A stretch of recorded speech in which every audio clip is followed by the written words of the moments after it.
꼭 필요한 물질적인 조건 세 가지가 있습니다. 자, 그게 뭘까요? 보통 사람들이 간단하게 말합니다. 그, 식, 주. 자, 의는 의복을 말하죠. 옷을 말합니다. 옷이 있어야 된다. 그다음에 식은 먹을 것이 있어야 된다는 것입니다. 식량. 주는 뭐죠? 주. 술입니까? 예? 술이 아니라 뭐예요? 집을 말하는 거죠.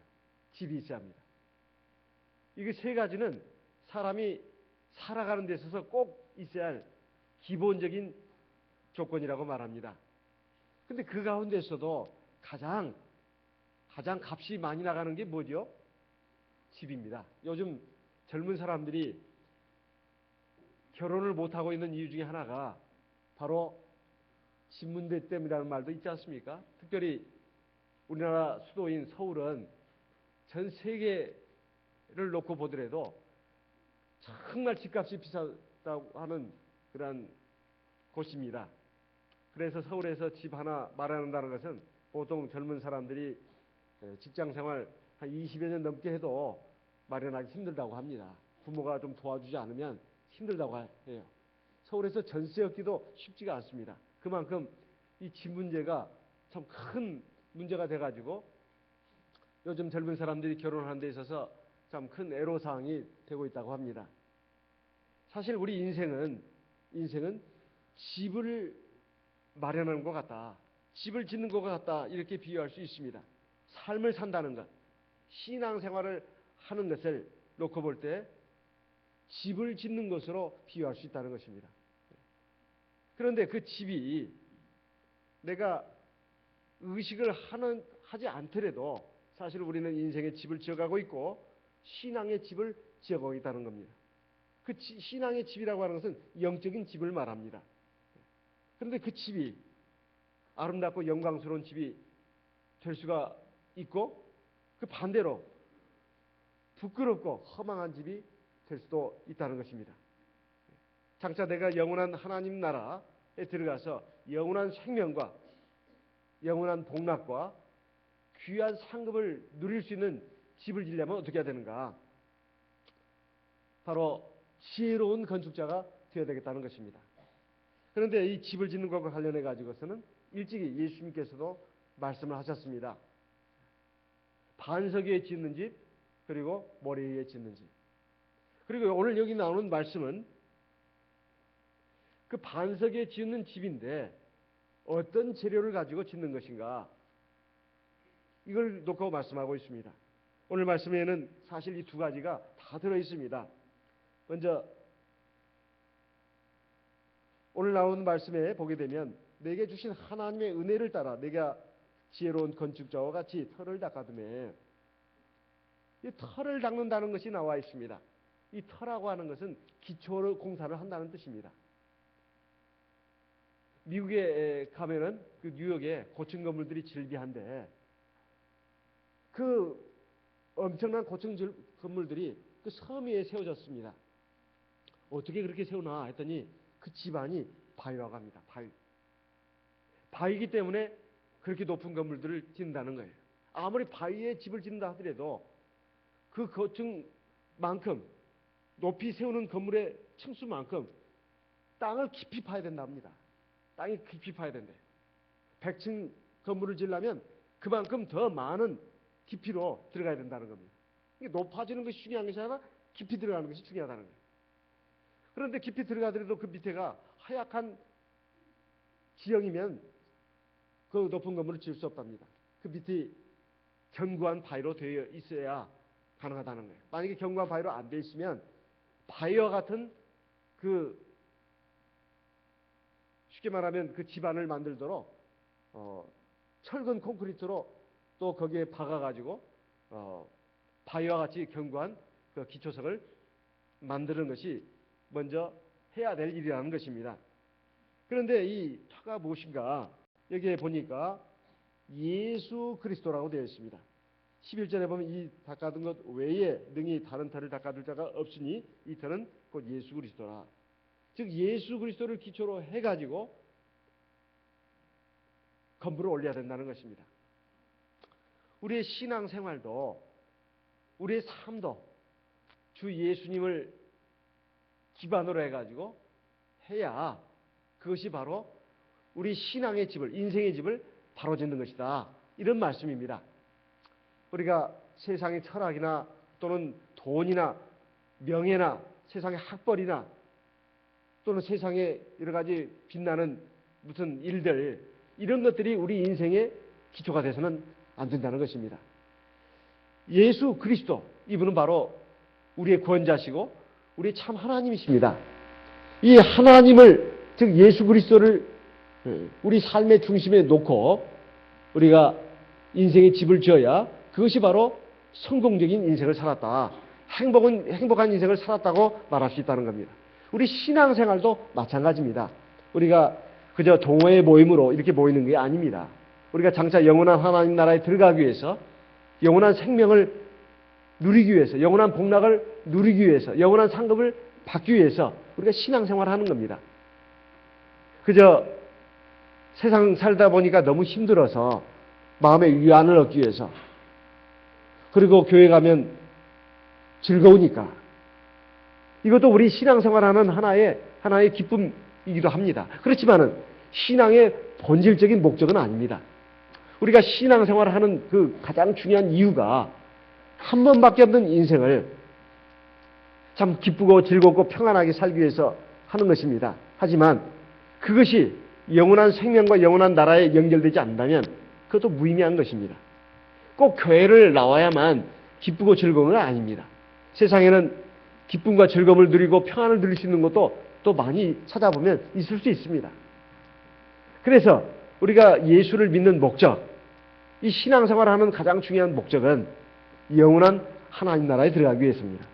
그런데 그 나라에 들어가기 위해서 뿐만 아니라 이 인생을 정말로 값지고 의미 있고 정말 복되게 살기 위해서는 반드시 참 하나님 주 예수 그리스도를 우리 삶의 중심이 되어야 되고 우리 신앙생활의 중심이 되어야 합니다.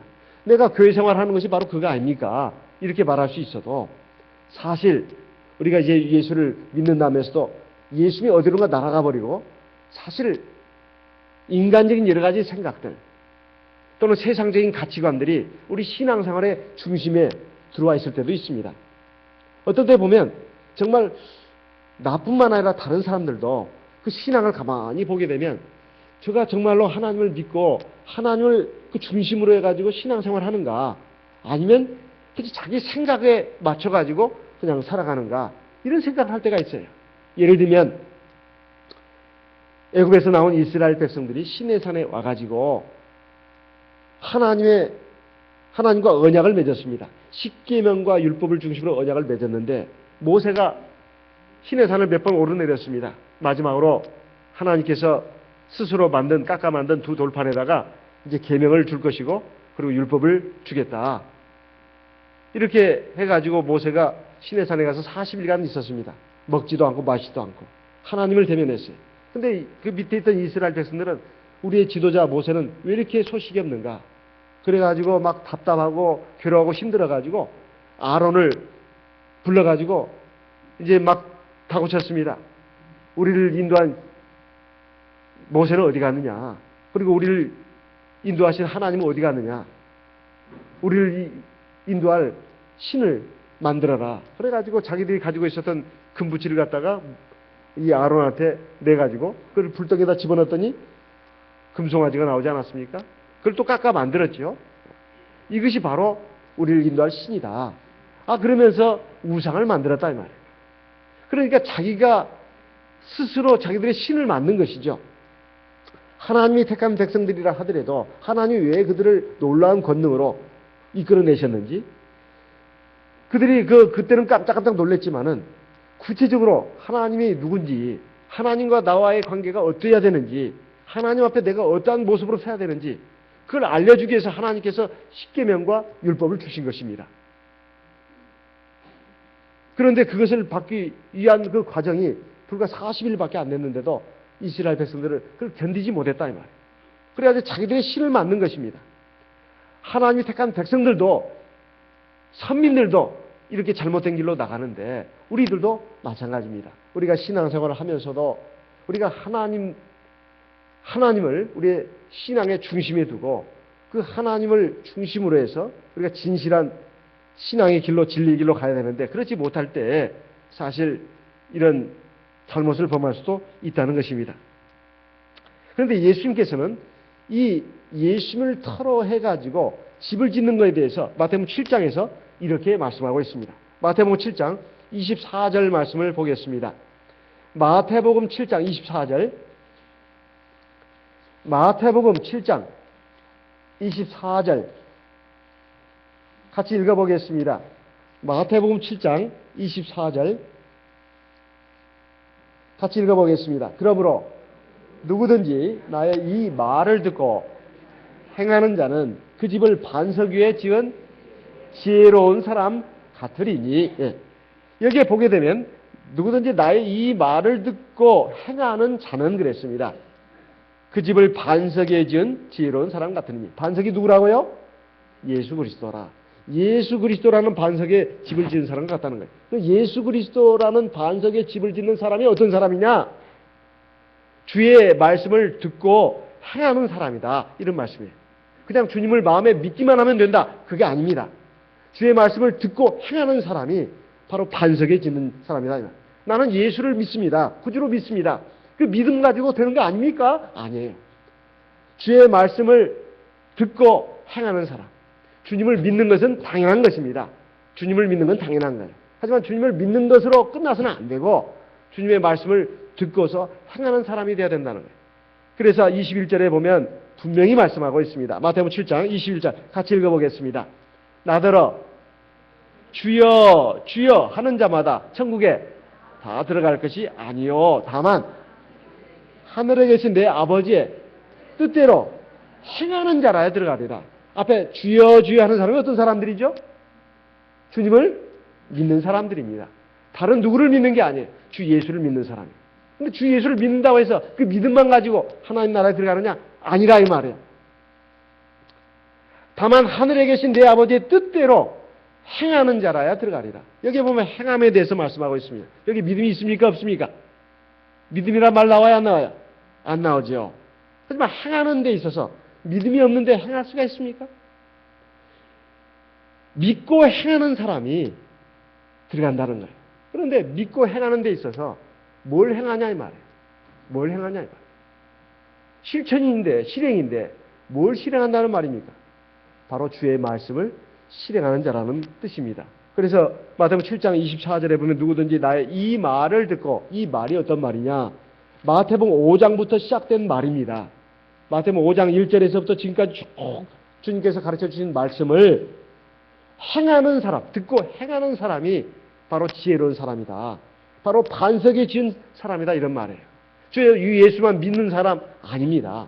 마태복음 1장부터 나오는 말씀은 소위 말해서 팔복에 대해서 말씀하고 있습니다. 복 있는 사람은 어떤 사람인가? 심령이 가난한 자, 애통하는 자, 온유한 자, 의에 줄이고 못 마른 자, 긍휼히 여기는 자, 뭐 쭉쭉 나옵니다. 마음이 청결한 자.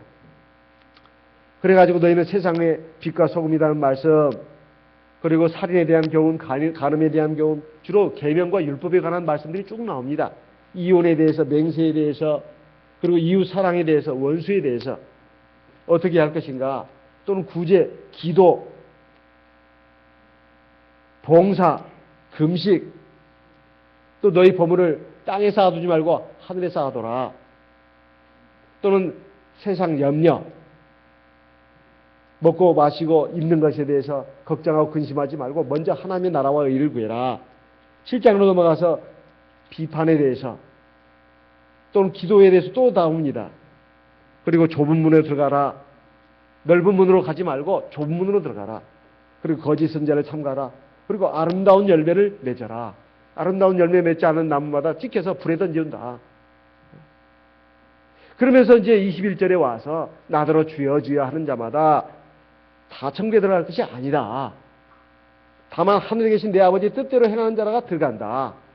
또 그날에 가서 주여 우리가 주의 이름으로 선자 노릇하고 주의 이름으로 귀신 쫓아내고 주의 이름으로 많은 권능을 행치 않았습니까? 이렇게 말하는 사람이 분명히 나온다. 하지만 나는 분명히 말하겠다. 그때 가서 불법을 행하는 자들아 다 내게서 물러가라. 내가 너희를 도무지 알지 못한다. 그러면서 마지막으로 주신 말씀이 누구든지 나의 이 말을 듣고 행하는 자는 그 집을 반석에 지은 사람과 같으니 25절에 보면 하나님의 심판날이 마치 홍수로 표현하고 있습니다. 비가 내리고 창수가 나고 바람이 불어서 그 집에 부딪힐 때에 무너지지 않는다는 거예요. 반석에 지은 집은. 그냥 예수를 믿고 구주로 믿고 나간 사람 그 말이 아니라 예수를 구주로 믿고 그리고 말씀을 듣고 그 행하는 사람, 이런 사람이 바로 지혜로운 사람인데 그 집을 반석에 지은 것 같다는 거예요. 우리가 신앙을 틀을 갖다가 예수 그리스도에다 둬야 된다는 것은 주 예수를 구주로 믿을 뿐만 아니라 그 구주를 예수를 믿는 믿음으로 하나님 말씀을 듣고 행하는 데까지 가야 된다는 것입니다. 그것이 바로 집의 틀을 갖다가 예수 그리스도에 짓는 것이다. 이 말씀으로 간단하게 요약할 수 있다. 이런 말씀이에요. 마호메트 믿지 말고 부처 믿지 말고 공자 믿지 말고 소크라테스 믿지 말고 자기 믿지 말고 세상의 돈이나 명예, 학벌 믿지 말고 예수를 믿어라. 그걸로 끝나는 게 아니고 예수를 구주로 믿을 뿐만 아니라 예수의 말씀을 듣고 그 말씀을 행하는 사람이 되어야 된다. 이 사람이 바로 그 집의 터를 예수 그리스도에다가 세운 사람이다. 이런 말씀입니다. 우리가 성경을 볼 때 종합적으로 볼 수 있어야 돼요. 우리 세상의 일반 교회와 우리 교회와 다른 점이 뭐냐? 그들은 예수를 구주로 믿고 우리는 구주로 예수를 안 믿는다. 그게 아니죠. 똑같이 그들도 예수를 구주로 믿습니다. 우리도 예수를 구주로 믿습니다. 뭔 차이가 있냐 이 말이에요. 차이가 있네요.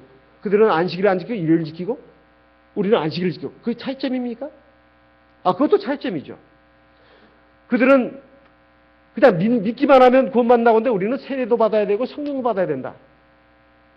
물과 성령을 거듭나지만 하나님 나라에 못 들어간다고 했으니까. 그것만이 차이점입니까? 아니죠. 그들은 믿음만 가지면 하나님 나라에 간다는 거예요. 행위는 필요 없다는 것입니다. 행위는 구원과 관련이 없다고 말해요. 그렇지만은 성경이 어디 그렇게 돼 있냐 이 말이에요. 믿음으로 의롭게 되는 것이고 행위로 의롭게 되는 것이 아니다고 돼 있지. 의롭게 되는 문제에 대해서 말한 것이지 행위가 필요 없다고 말한 적은 성경에 없습니다. 근데 그들은 그렇게 뻥튀기를 한다 이 말이에요. 뻥튀기를 합니다. 갖다 붙인다 이 말이에요. 믿음으로 의롭게 된다고 말하고 있습니다. 행위로 의롭다함을 얻을 육체는 없다고 되어 있어요. 의롭게 되는 문제에 대해서 말씀하고 있는 거예요. 행함이 필요 없다는 말이 아닙니다. 행위는 하나님 나라에 들어가는 데서 절대적으로 필요한 거예요. 그 행위에는 두 가지가 있는데 믿음의 행위 그리고 도덕적인 행위가 있습니다. 먼저 근데 의롭게 되는 것이 첫 번째 순서예요. 예수를 구주로 믿고 세례를 받아야 하나님 앞에 의로운 백성이 됩니다. 그때 행위가 필요 없어요. 그 뒤에는 행위가 필요한 것입니다. 하나님을 믿고 안식일을 지키고 또 11조도 내고 우리가 하나님 앞에서 우리가 믿음의 행위를 해야 된다 이 말이에요. 기도도 해야 되고 예배도 드려야 되고 이것은 믿음의 행위입니다. 또 하나 도덕적인 행위가 있다. 간음하지 말라, 살인하지 말라, 내 이웃의 물건 도둑질하지 말라, 거짓 증거하지 말라. 이거 다 도덕에 속한 문제들입니다. 근데 그것은 기본적인 것들이고 사실 그 안에 많은 것들이 들어 있습니다. 근데 이런 것들을 우리가 지켜나가야 된다. 하지만 그걸 100% 지켜야 하나님 나라에 들어간다? 그런 말은 아닙니다. 사실 그럴 사람은 없습니다. 그래서 하나님께서는 시내산에서 그걸 호렙산이라고도 합니다. 십계명과 율법을 주시면서 이 계명들을 지키라고 말하면서 동시에 성전과 제사 제도를 같이 뒀다 이 말이에요. 지키지 못할 것을 아십니다. 그렇지만 지키지 못할 걸 안다고 해가지고 제사만 드리면 된다? 그거 아닙니다. 지키려고 애를 쓰다가 지키지 못한 부분에 대해서 속죄 제사를 통해서 그걸 용서받도록 한 거예요. 그렇게 의가 이루어지는 것입니다. 그런데 제사만 이스라엘 백성은 나중에 하나님 말씀을 지키지도 않고 제사만 드렸다 이 말이에요. 그러니까 하나님이 그 제사가 헛된 제사라고 말한 것입니다. 회개함이 없이 제사만 드리니까. 그래서 믿음으로 말씀에 순종하는 것과 속죄 제도가 같이 가야 이게 의를 이루는 거예요. 어쨌든 이것이 바로 예수 그리스도를 통해서 이루어지는 것입니다. 출애굽기의 그 후반부라든가 그 레위기서로 가서 왜 성막과 성전과 제사제도가 그렇게 한 권의 책으로 나왔는가? 그리고 구약의 이스라엘 백성들이 왜 제사를 계속해서 드렸는가? 그 제사에서는 바로 하나님의 말씀을 듣고 배울 뿐만 아니라 그리고 회개가 또 이루어집니다. 회개는 속죄를 말하는 거예요. 이 중심에 바로 예수 그리스도가 있습니다. 믿음으로 순종하는 것, 믿음으로 회개하는 것, 저희 예수 그리스도를 통해서 다 이루어지는 것이다 이 말이에요. 이것이 우리에게 있어야 됩니다. 그리고 이것뿐만 아니라 이것이 기본적으로 있어야 된다 이 말이에요. 그리고 12절에부터 고린도전서 3장 12절부터 보게 되면 이제 이 터 위에다가 집을 지어나가야 된다 이 말이에요. 만일 누구든지 금이나 은이나 보석이나 나무나 풀이나 집으로 이 터 위에 세우면 보통 어린아이들에게 집을 그려본다면 그려보라고 하면은 지붕부터 그리는 경향이 있습니다. 저도 그랬습니다. 지붕부터 그려요. 그 다음 밑으로 내려가죠. 근데 이 그림 그리는 순서가 이렇습니다. 근데 사실은 이건 잘못 그린 그림이다. 사실은 집은 어디서부터 그려야 되냐? 밑바닥부터 그려야 합니다. 기초공소부터 해야 된다. 그리고 기둥을 세우고, 그 다음에 지붕을 얹고, 그 다음에 거기에 창문을 넣고, 그 안에 살림 가재도구를 그려놓는 것이 순서가 되어야 합니다. 근데 많은 사람들이 이 집 짓는 순서에 대해서 사실 집을 짓는 전문가들을 통해서 집 짓는 과정을 보면 알 수가 있습니다. 저도 초등학교 때 저희 아버님이 남원에 어떤 한적한 곳에 집을 이제 지었는데 저희 친척 되는 분이 건축에 종사하는 분입니다. 불러다가 감독으로 삼고 또 그 인부들 불러가지고 집을 짓는데 제가 가서 볼 때마다 참 신기했어요. 먼저 땅을 파더라고요. 그리고 거기에 기초공사를 합니다. 그리고 나중에 며칠이 있다 가보니까 기둥이 올라가더라고요. 철근 이렇게 하고 그 시멘트로 해가지고 거푸집을 만들어가지고 이렇게 기둥이 올라가는 걸 볼 수 있습니다. 그리고 나중에 이게 기둥 올라가면서 그 다음에 이제 벽을 이렇게 이루고 나중에 지붕이 이렇게 올라가고 신기하더라고요. 각 방들이 생기고. 그랬을 때 그 집 짓는 그것을 제가 직접 봤습니다. 너무 신기했어요. 사실 우리의 그 신앙생활도 있어서 가장 중요한 것이 이 기초공사입니다. 그 다음에 이제 기둥 올라가는 것이죠. 그 다음에 이제 그게 각종 좋은 것들로 이제 재료들을 씁니다. 그런데 여기에서 보게 되면 기본적으로 주 예수를 믿고 하나님 말씀에 순종해서 하는 그 신앙생활을 한다 하더라도 어떤 재료를 가지고 쓰느냐에 따라서 그 집이 가치가 달라진다는 거예요. 두 종류를 말하고 있습니다. 12절에 보게 되면 만일 누구든지 금이나 은이나 보석이나 즉 보석 종류로 짓는 집이 있고 나무나 풀이나 보석이 아닌 종류로 짓는 집이 있다는 거예요. 요즘은 환경 친화적인 그런 재료로 집을 지면 좋다 해가지고 어떤 전원주택을 보게 되면 아주 통나무로 지은 집들을 이렇게 져가지고 뭐 고가에 팔기도 하고 뭐 그런 것을 볼 수가 있습니다. 하지만 여기에서 말하는 것은 그런 것을 말하는 게 아닙니다. 금이나 은이나 보석은 왜 보석이 되는가 한번 생각해 보시기 바랍니다. 금, 은, 다이아몬드, 옥 이런 것들, 진주 이런 것들이 왜 값이 많이 나가죠? 네? 한번 생각해 보세요. 뭐 하기 때문에? 귀하기 때문에. 왜 귀합니까? 귀하다는 말이 무슨 뜻이에요? 쉽게 구할 수 없는 것이다. 첫째, 쉽게 구할 수 없는 것이다. 그럼 쉽게 구할 수 없는 것이라 해가지고 다 값이 비쌉니까? 보석이 되는 겁니까? 쉽게 구할 수 없는 것이 다 보석이 되냐 이 말이에요. 첫째는 쉽게 구할 수 없는 것입니다. 두 번째는 뭐예요? 예? 아름답기 때문이잖아요. 예? 아름답기 때문에. 쉽게 구할 수 없는 것이고 또 아름답기 때문에. 또 세 번째는 뭐예요? 그것이 귀한 용도로 쓰이기 때문에. 귀한 용도로 쓰이기 때문에. 요즘은 희귀 금속류가 굉장히 비싸지 않습니까? 뭐 휴대폰이라든가 또는 컴퓨터에 들어가는 무슨 물질들이 뭐 중국에 그렇게 많이 있다네요. 일본이 말 안 들으면 중국에서 그거 수출 안 하면 전자제품 못 만드는 거예요. 그 희귀 금속류. 이것이 뭐 우리나라에는 거의 없고 주로 중국에 있고 일본에는 하나도 없답니다. 미국도 있는데 워낙 그거를 채취하려면 돈도 많이 든다는 거예요. 그 희귀 금속류. 하지만 어떤 귀한 물건을 만드는데 꼭 들어가야 될 것들은 비쌉니다. 금이 그렇습니다. 금이. 또 다이아몬드도 마찬가지예요. 아주 강도가 굉장히 뛰어나다죠. 이런 그 보석들의 종류는 쉽게 구할 수 없는 것이고, 그 다음에 아름답고, 그리고 귀한 용도로 쓰이기 때문에 비싼 것입니다. 근데 이렇게 신앙의 집을 지어야 된다는 거예요. 나무나 풀이나 집은 뭡니까? 왜 값이 싸죠? 쉽게 구할 수 있고. 또 왜 값이 쌉니까? 변질이 잘 된다. 변질이 잘. 그리고 잘 부서진다는 겁니다. 불이 나면 홀라당 타버린다는 거예요. 없어지는 겁니다. 옛날에 저 시골에 제 할머니, 할아버지 할머니 집에 또는 외가에 할아버지 할머니 집에 갔을 때 그 집으로 이렇게 지붕을 올렸습니다. 그걸 또 해마다 혹은 몇 년마다 이걸 바꾸더라고요. 그 집으로 짓는 집은 쉽게 얻을 수 있는 재료들입니다. 근데 그것이 문제가 되는 건 뭡니까? 그게 오래 못 간다는 거잖아요. 그리고 썩는다는 거 아닙니까? 그리고 불이 나면 홀라당 타서 없어진다는 거예요. 나무나 풀이나 집도 건축 자재로 쓰일 수는 있지만 그것은 왜 문제가 되느냐?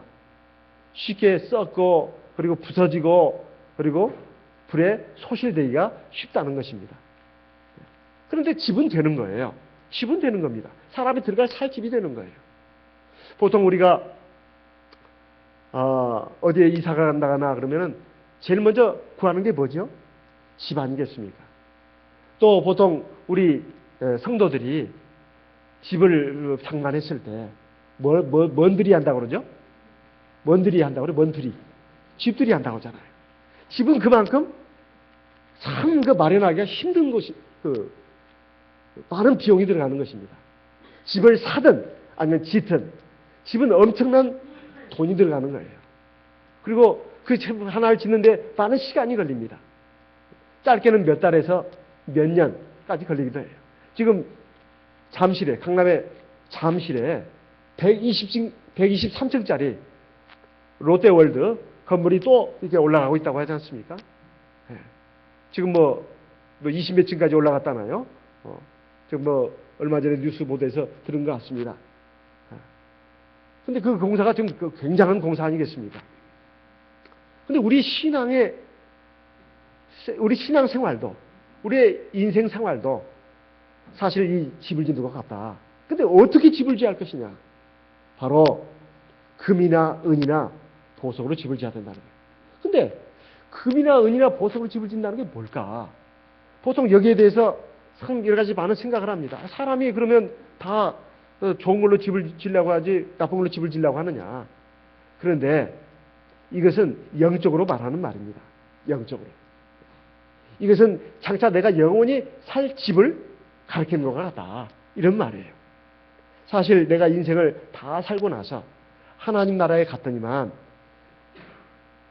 내 집이 왜 이 모양이야? 이렇게 생각하는 사람이 있습니다.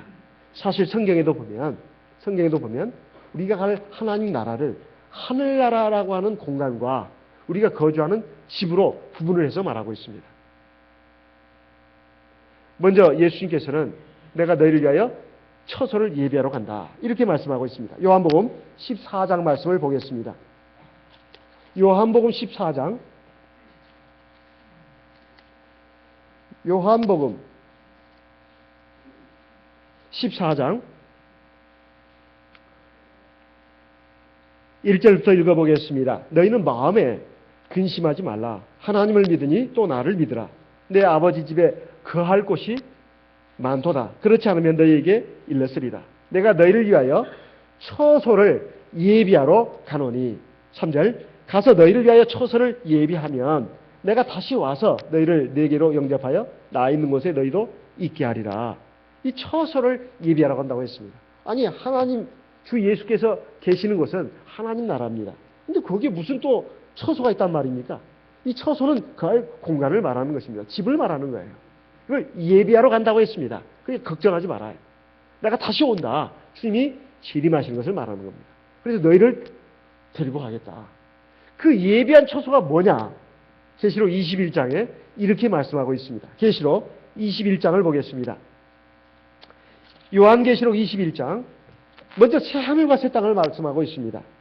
계시록 21장 또 내가 새하늘과 새 땅을 보니 처음 하늘과 처음 땅이 없어졌고 바다도 다시 있지 않더라.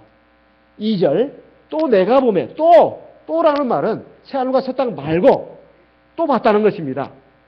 그 새하늘과 새 땅 안에 거룩한 성 새 예루살렘이 하나님께로부터 하늘에서 내려오니 그 예비한 것이 신부가 남편을 위하여 단장한 것 같더라.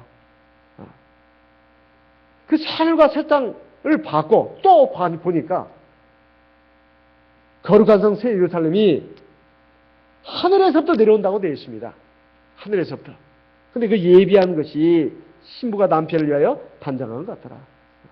마치 신부가 남편을 위하여 단장할 때가 여자가 가장 아름다운 때 아닙니까? 결혼식 날이. 가장 아름다울 때 여자가. 그렇게 아름다운 것이 내려오더라 이 말이에요. 새 예루살렘 성이.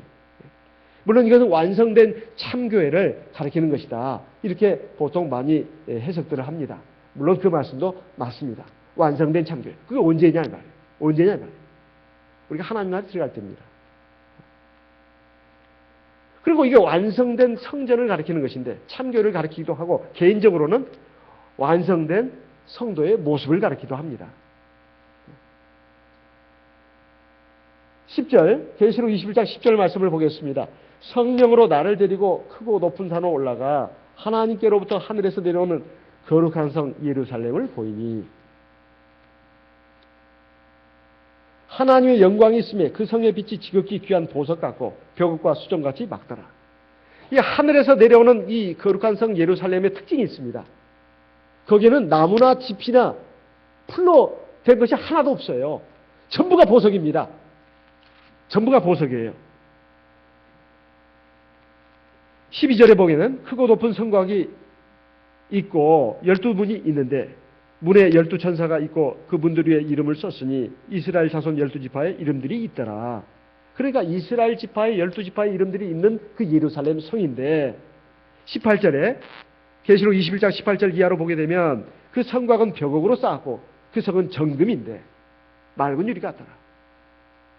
그러니까 이 정금, 옥, 피취, 홍보석 이런 것들로 쭉 지어져 되어 있다 이 말이에요. 전부가 다 보석입니다. 나무나 풀, 잎으로 된 것이 하나도 없어요. 그런 부분이. 이것은 완전 무결한 집을 말하는 것입니다. 우리가 앞으로 들어가서 살게 될 그 하늘나라 집이라고 하는 것은 이 완전 무결한 집이다 이 말이에요. 이것을 쭉 지금 말씀하고 있습니다. 22절에 보면 그 예루살렘, 새 예루살렘 성 안에는 성전이 없어요. 왜? 바로 하나님, 주 예수 그리스도가 성전이 되시기 때문에. 22절 성 안에 성전을 내가 보지 못하였으니 이는 주 하나님이고 전능하신 이와 및 어린 양이 그 성전이십니다. 그러니까 하늘나라 가면 성전이 따로 있어가지고 우리 하나님이 그곳에 사신다. 우리는 하나님 되려면 그 성전으로 가야 돼. 그게 아니다 이 말이에요. 예루살렘 성이 바로 우리 하나님의 백성들이 사는 곳이고 그리고 하나님이 바로 성전이시다 이 말이에요. 그런데 거기에 오는 사람들은 어떤 사람들이냐? 24절 만국이 그 빛 가운데로 다니고 땅의 왕들이 자기 영광을 가지고 그리로 들어오리라. 26절 사람들이 만국의 영광과 존귀를 가지고 그리로 들어오겠고 여기 사람들이라고 하는 것은 구원받은 성도들을 가리키는 것입니다. 구원받은 성도들이 영광과 존귀를 가지고 들어온다는 거예요. 그러니까 들어오는 사람들 자체가 영광된 사람, 존귀한 사람입니다. 아무나 들어온 것이 아니다 이 말이에요. 27절 무엇이든지 속된 것이나 가증한 일 또는 거짓말하는 자는 결코 그리로 들어오지 못하되 같이 읽어보겠습니다. 오직 어린 양의 생명책에 기록된 자들 뿐이라. 어린 양의 생명책은 주 예수의 생명책이 있는데 거기에 기록된 사람들이 들어온다는 거예요. 근데 거기에 기록된 사람들의 몇 명이가 어떤 사람들이냐? 종기와 영광을 가지고 있는 사람들이다. 무엇 때문에 종기와 영광을 가지고 있는 사람들이겠습니까? 우리가 보통 어떤 집에 가난뱅이가, 가난한 사람이 크고 화려한 대우 같은 집에 들어가 살 수 있을까요? 못 삽니다. 집과 그 사람이 언밸런스예요. 균형이 맞지 않는다 이 말이에요. 근데 아주 돈 많은 부자가 아주 초라하고 가난한 집에 산다는 게 이해가 됩니까? 그건 말이 안 되는 거예요. 존귀한 사람은 존귀한 집에 들어가고 비천한 사람은 비천한 환경에 사는 것이 이 세상의 모습입니다. 이것 그렇다 해서 하나님 나라도 그렇게 차별이 있느냐 이런 식으로 따지고 들어가면 말이 안 되고, 하나님 나라에 들어가는 그 백성들은, 그리고 그 사람들은 존귀와 영광을 가진 사람들이다. 그럼 존귀와 영광을 가진 사람들이 어떤 사람들이냐? 이 세상을 살면서 금이나 은이나 보석으로 자기 인생의 집을 지어간 사람들이다. 그러면 금이나 은이나 보석이 뭐냐 이 말이에요. 성경에 보면 하나님의 말씀은 금이라고 되어 있습니다. 시편 19편 7절 10절 말씀을 보겠습니다. 시편 19편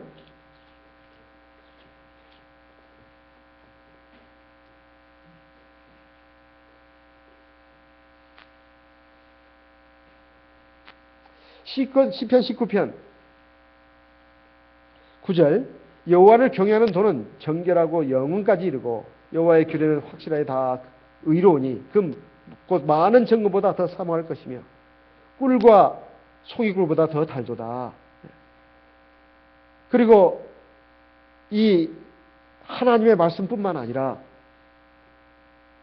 하나님의 성령, 이 금이 상징하는 것은 바로 하나님의 말씀이고, 그리고 하나님의 성령을 가리키는 겁니다. 그러니까 하나님의 말씀과 하나님의 성령으로 의지해서 집을 짓는 것이 바로 금이나 은이나 보석으로 집을 짓는 것이다. 이런 말씀입니다. 에베소서 2장 20절로 22절 말씀을 보겠습니다. 에베소서 2장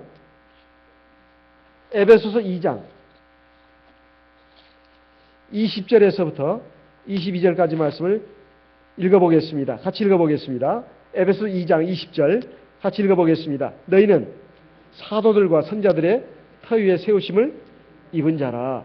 그리스도 예수께서 친히 모퉁이돌이 되셨느니라.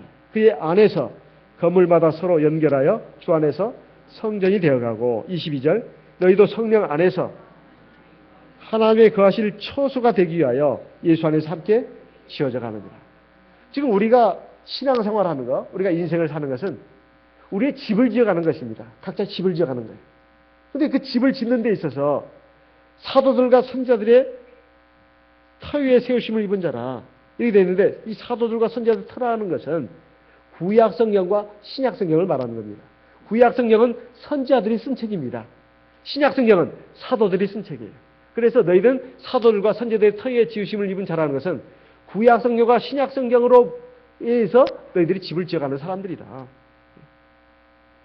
그 다음에 22절에 보면 너희도 성령 안에서 그랬습니다. 하나님의 거하실 처소가 되기 위하여. 하나님의 말씀만 가지고 되는 것이 아니고 성령이 함께해야 합니다. 성령의 인도하심과 역사하심과 성령의 도우심이 함께해야 된다는 거예요. 하나님의 말씀과 성령의 인도 역사가 함께 있어야 하나님이 함께 거하실 처소로 지어진다는 거예요. 이걸 요약해서 말씀드린다면 하나님의 말씀과 성령이 바로 금, 은, 보석과 같은 그런 것이다 이 말이에요. 그리고 그 하나님의 말씀과 성령에서 순종해서 참되고 바른 신앙으로 나아가는 것이 바로 금, 은, 보석으로 집을 짓는 것이다. 우리가 하나님의 말씀을 들어도 그 말씀을 일부만 받아들이고, 그리고 이건 내가 감당하기 어렵다 해서 받아들이지 않는 경우도 있고, 또 내 현실에 맞지 않는다 해서 받아들이지 않는 경우도 있습니다. 하나님의 말씀은 다 진리고 우리에게 생명이고 참 복이 되는 말씀인데 그렇지 않는 경우가 참 많습니다. 그러다 보니까 내가 짓는 인생의 집이 그냥 나 나름대로 막 짓는다 이 말이에요.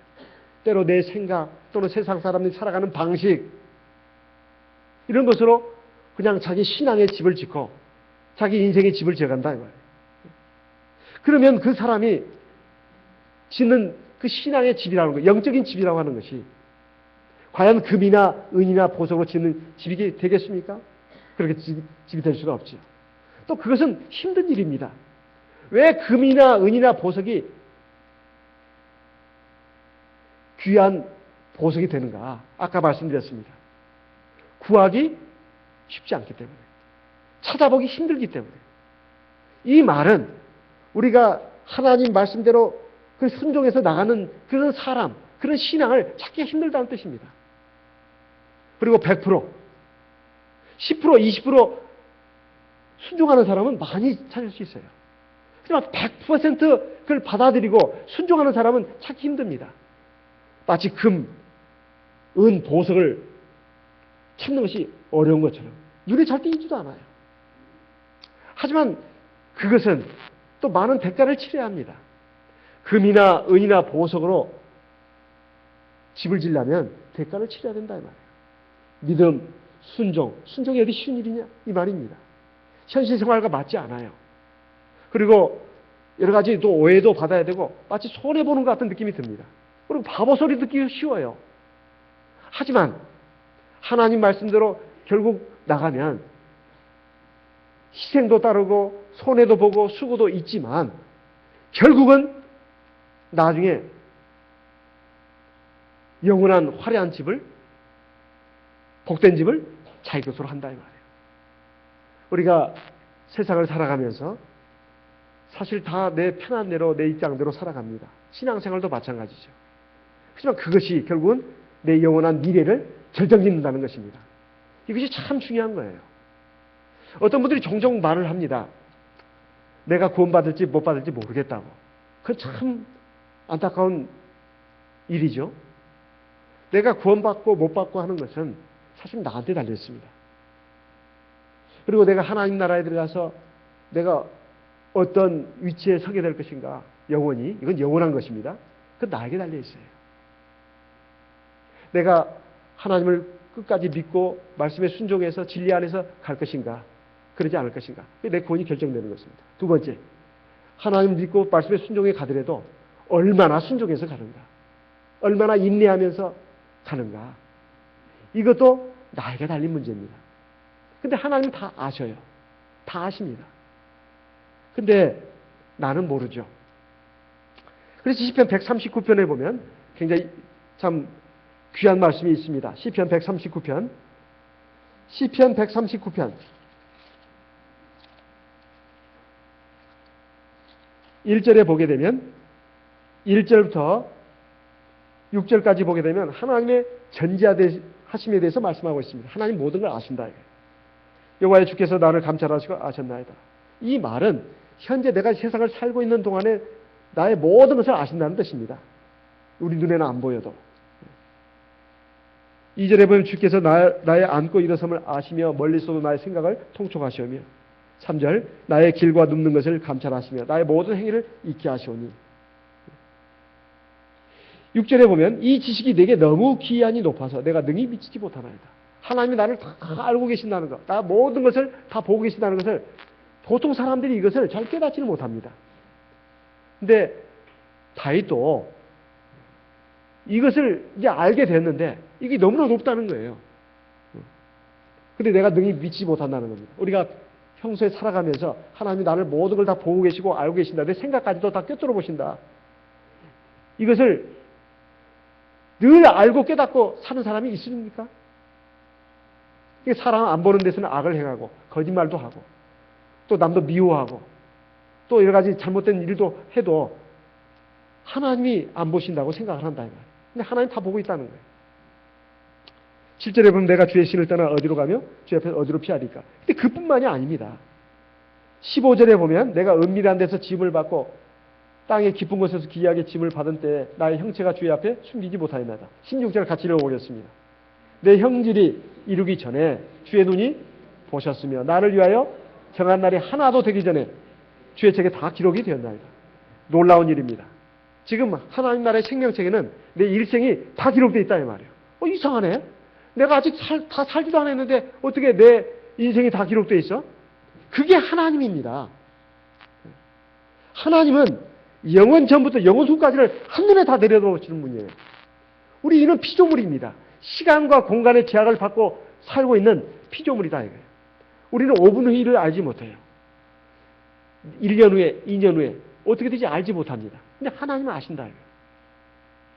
내가 어떤 행동을 하실 것도 아신다 이 말이에요. 근데 나는 몰라요. 그러면 어떻게 된 건가?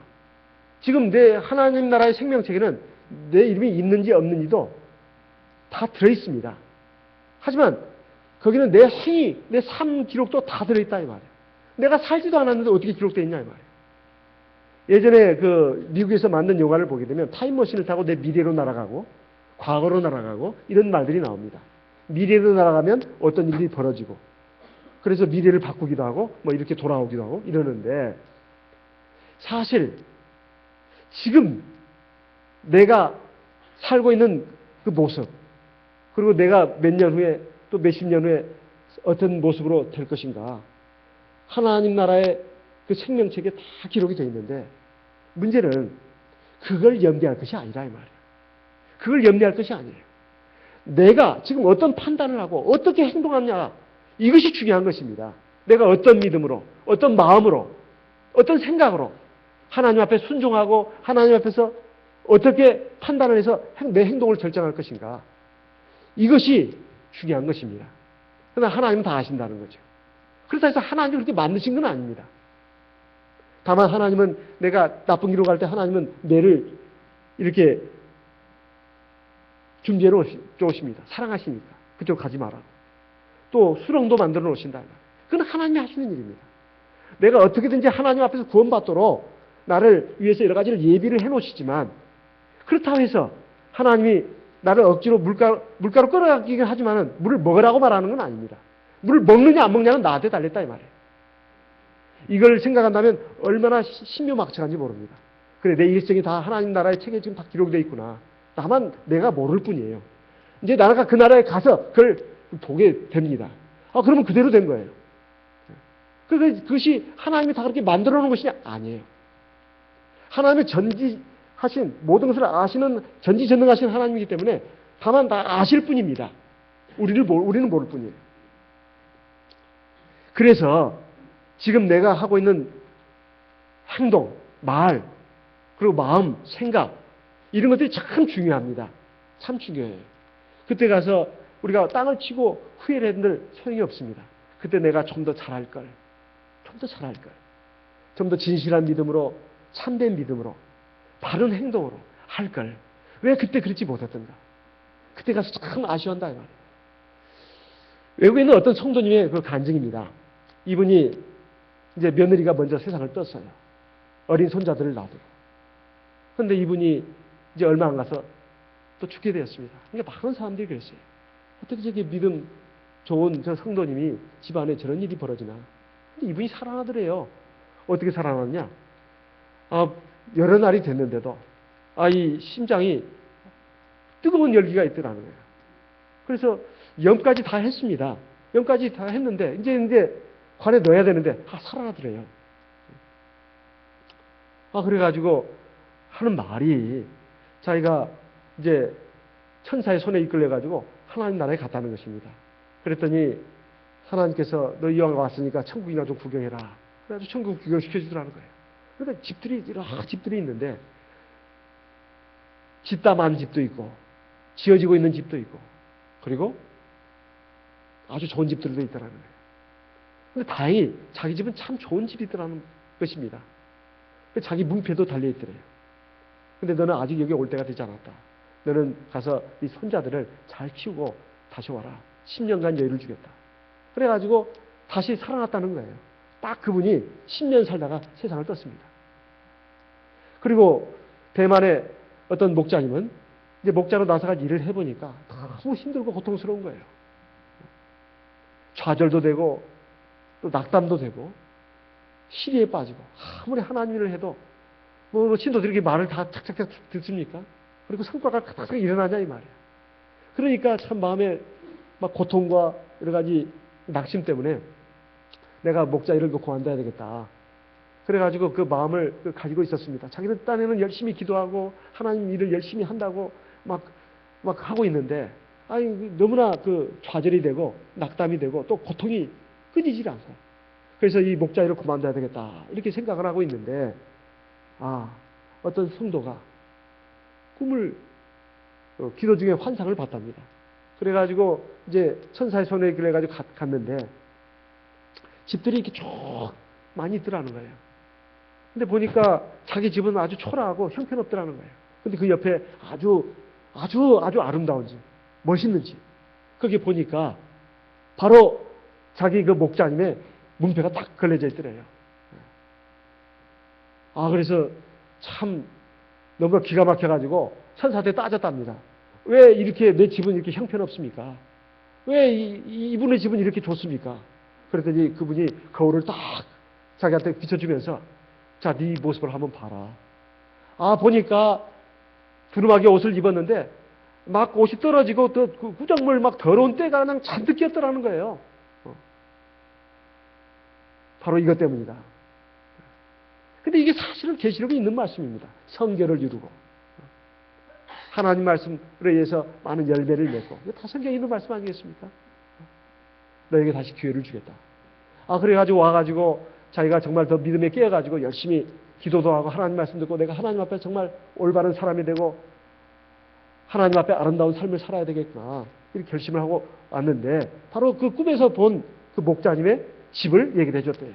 그러니까 이 목자님이 비록 자기가 꾼 꿈은 아니지만, 그 환상은 아니지만, 그걸 듣고는 용기를 얻었답니다. 그래가지고 그 일을 했다는 거예요. 그분이 바로 진안도 목자님입니다. 진직이라고 딱 써져 있더래요. 진직이라고. 그 당시에는 진직 전도자였으니까요. 진직 목자님이었으니까.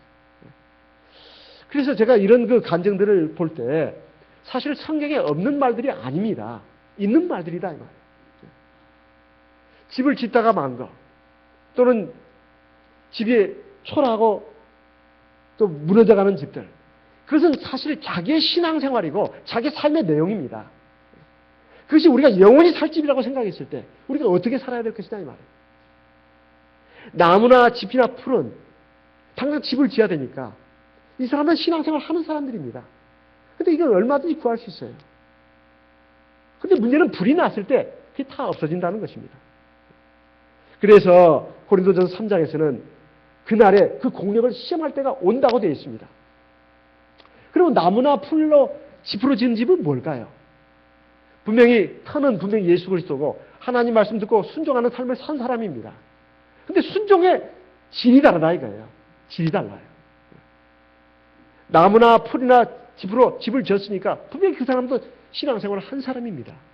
그러니까 구원을 받는 거예요. 근데 문제는 그 공력을 시험할 때가 온다는 거예요. 공력이 뭔가? 공력이 뭔가? 다른 성경도 쭉 찾아보니까 수고, 노력, 이걸 말한다고 합니다. 수고, 노력. 과연 그 집을 짓는데 얼마나 수고를 들이고 노력을 하고 비용을 들였는가? 이것이 공력이라는 거예요. 그 공력을 시험할 때가 반드시 온다는 겁니다. 우리가 집을 지어도 반드시 준공검사를 받지 않습니까? 이 집이 제대로 지어졌나? 불량 주택인가 아니면 제대로 지은 집인가? 준공검사 하잖아요. 법에 맞게 졌는가? 건축법에 맞게. 그리고 제대로 안전 그 설계가 돼서 그대로 지었는가? 집 같은 집인가? 이걸 검사하는 것이 준공검사 아닙니까? 하나님도 마찬가지입니다. 우리의 그 인생의 집, 신앙의 집을 제대로 졌는가? 준공검사한 날이 반드시 주어진다고 말씀하고 있어요. 고린도전서 3장 말씀을 보겠습니다. 13절 각각 공력이 나타날 터인데 그날이 공력을 밝히리니 이는 불로 나타내고 그 불이 각 사람의 공력이 어떠한 것을 시험할 것입니다. 여기 불로 나타난다는 것은 하나님이 불로 세상을 심판하시는 것을 말씀합니다. 베드로후서 3장을 보겠습니다. 베드로후서 3장 10절. 베드로후서 3장 10절. 같이 읽어보겠습니다. 베드로후서 3장 10절 같이 읽어보겠습니다. 그러나 주의 날이 보적같이 오리니 그날에는 하늘이 큰 소리로 떠나가고 체질이 뜨거운 불에 풀어지고 땅과 그 중에 있는 모든 일이 드러나리로다. 불로 심판을 했을 때 잡된 것은 다 타서 없어집니다. 불에 살아남는 것만 나온다 이 말이에요. 그것이 다 드러난다는 뜻입니다. 다 드러난다는 것이에요. 하나님이 세상을 불로 심판하실 때 하늘도 태우고 땅도 태웁니다. 모든 우주를 다 태운다 이 말이에요. 그리고 새 하늘과 새 땅을 주십니다. 이거 새로운 공간을 주신다는 말이에요. 그리고 새 예루살렘 성, 우리가 거주할 공간을 주시는데 그 공간 안에 들어가서도 다 영광이 다르다는 거예요. 고린도전서 15장에 보면 해와 달과 별들이 영광이 다르다고 되어 있습니다. 사람이 다 하나님 앞에서 믿음 생활을 한다고 하지만은 그 정도가 다 다릅니다. 다 달라요. 우리가 그런데 그것이 어떻게 나중에 되느냐? 하나님 불로 심판한다는 것이에요. 그리고 공명을 드러낸다는 것입니다. 그래서 고린도전서 3장 본문 말씀으로 돌아가서 만일 누구든지 그 위에 세운 공력이 그대로 있으면 뭘 받고? 상을 받고. 15절 같이 읽어보겠습니다. 누구든지 공력이 불타면 뭘 받는다? 해를 받는다고 되어 있어요. 해를 받는다. 그렇지만 그러나 자기는 뭐요? 구원을 얻대. 우리가 오해를 해서는 안 되는 것이 있어요. 구원을 얻는다고 하니까 집을 져서 구원만 받으면 되는 것이 아니냐? 그게 아닙니다. 앞에 분명히 예수를 반석으로 삼고 터로 삼고 그리고 예수 그리스도 반석으로 터로 삼는 것은 마태복음 7장에 있는 말씀 것처럼 내 말을 듣고 행하는 자는 지혜로운 사람 같으니 그 집을 반석에 지은 사람과 같다. 나더러 주여 주여 하는 자마다 다 천국에 들어갈 것이 아니요 다만 하늘에 계신 아버지의 뜻대로 행하는 자라야 들어가리라. 그러니까 기본적으로 하나님 말씀을 듣고 행한 사람입니다. 근데 문제는 금이나 은이나 보석이냐 아니면 나무나 짚이냐 풀이냐 이 차이예요. 그러니까 말씀을 따라서 순종하는 삶을 살았지만은 그것이 하나님 말씀에 온전히 순종했느냐 그러면 금이나 은이나 보석이에요. 하나님 말씀을 적당히 순종했느냐 나무나 짚이나 풀입니다. 믿음은 지켰어요. 그리고 기본적인 신앙생활을 했습니다. 그런데 그 정도가 다 다르다는 겁니다. 그래서 결국은 불로 세상을 심판하시는 날 하나님 앞에 인정받을 그런 집이 있는가 하면 그 공력이 있는가 하면 하나님 앞에 인정받을 수고나 노력 이것이 있는가 하면 그렇지 못할 인생도 있다는 거예요. 그러니까 사람들 눈을 의식하면서 사람들과 그 의식하면서 또는 세상을 의식하면서 한쪽 다리는 세상에다가 한쪽 다리는 교회에다가 담그고 이렇게 그냥 어정땡이로 신앙생활하는 경우도 있을 수 있습니다. 그런데 최소한의 기본 점수가 되기 때문에 그냥 합격을 하는 경우도 있어요. 구원받는 경우도 있어요. 그래서 그러나 자기를 구원을 얻되 불 가운데서 얻은 것 같습니다. 예전에 저희 집이 불이 났었습니다. 저희 집이 아니라 저희 부모님 집이. 그로 인해 가지고 저희 아버지, 어머니가 구원을 받게 됐어요. 제가 동부교회 목자로 있을 때입니다. 남원에 큰 대형 화재가 났어요. 그래서 지방 MBC, KBS 뭐 여기에 다 나왔다고 합니다. 뉴스에도. 가서 보니까 폭격 맞은 것 같아요. 불이 나가지고 완전히 잿더미가 됐더라고요. 사람들이 막 몰려 있었고 경찰들이 그 줄을 치고 못 들어가게 했습니다. 그 길 건너편에 저희 아버지 어머니가 있었는데 제가 긴급히 남원으로 내려갔죠. 가서 보니까 남원의 한복판입니다. 아버지 어머니가 저를 보시더니 어머니가 저를 손잡고 막 우시는 거예요. 그래서 제가 말했습니다. 이렇게 몸이 무사하신 것만 해도 참 다행입니다. 참 다행입니다. 제 아버지 어머니는 돈, 세상이 전부인 줄 알고 살아온 분들이에요. 하나님이 어디가 있냐. 그랬던 분이 불이 폭격을 마치 그 전쟁에 폭탄을 맞아 폭격이 된 것처럼 되니까 마음이 가난해지셨어요. 그래서 동부교회에 오셨습니다. 그래서 처음으로 우리 교회에 발을 디디신 거이고 처음으로 아들의 설교를 들은 겁니다. 근데 그때 굉장히 감동을 받으셨나. 그래가지고 며칠 후에 제 어머니가 성령을 받았습니다. 아버지는 바로 이제 내려가셨지만은. 그래가지고 그 잿더미 어디 울고 계시는데 그 바라보면서 어머니가 잠깐만 그러더니 경찰이 한눈 파는 사이에 팍 뛰어들어가더니 거기 잿더미에서 막 헤치더니 그 손을 휘저어가지고 뭘 꺼내오시더라고요. 보니까 금목걸이에요. 금반지. 금목걸이하고 금반지는 불에 안 탔어요. 현금, 수표 다 탔습니다. 통장이고 뭐고. 옷 가지고 다 탔어요. 뒤에 카바레가 있었는데 제 집 가게 뒤에 종업원들이 밤늦게 술 마시다가 아마 그 불이 번졌나 봐요. 뭘 꼬먹다가 가스통에 불이 붙으면서 펑펑펑 터져가지고 이게 폭탄이 된 것입니다. 그 가게가 여러 채가 있었는데 다 불타버렸어요.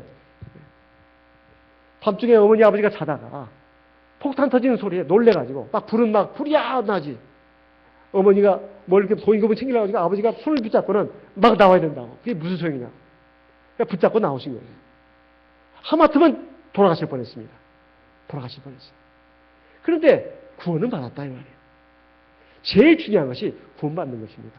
어떤 사람이 돈을 외국에 나서 많이 벌어가지고 무역선을 타고 가다가 이제 가는데 황금으로 다 바꿨지 않았습니까? 그런데 풍랑을 만나가지고 배가 난파에 돼서 결국 가라앉게 됐습니다. 선장이 고보트를 작은 보트를 구명정을 바다에 띄우면서 몸만 타라고 했습니다. 사람들이 다 탔는데 이 사람이 내일 머뭇거리고 있었어요. 선장이 막 소리쳤습니다. 왜 당신은 꾸물거리고 있냐고.